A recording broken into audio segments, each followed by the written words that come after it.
the biggest pandemic in the world is racism.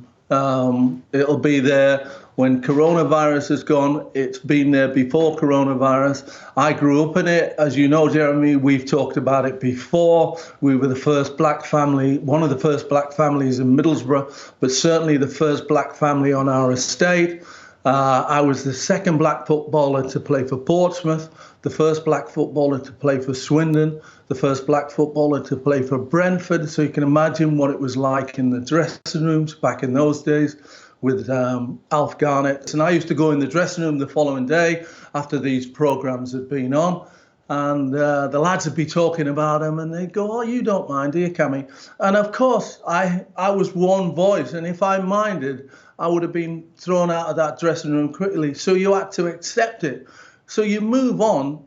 I'm talking now when I started playing, 74, 75. So we move on to 2020 and it is still happening on a regular basis. And so now people have decided enough is enough. You know, we've talked about it in football quite recently because it's been happening in the stadiums. Should we use football as a conveyor belt to stop this? And not just football now, all sports are coming out in support. The solidarity, unfortunately for George Floyd, but his legacy might be that he goes even further than what's happened before to stop this. And there's also talk about, instead of the players shaking hands, that they take the knee before kickoff. It will send out a message worldwide, you know.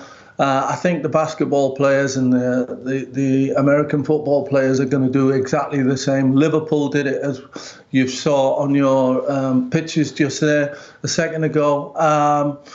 It will send out a message that this will not be tolerated. We'll never eradicate racism, that's one thing for sure, but we can go a long way to stop situations like the George Floyd situation happening. And like I said, that might be the pivotal point that was needed, unfortunately, for George.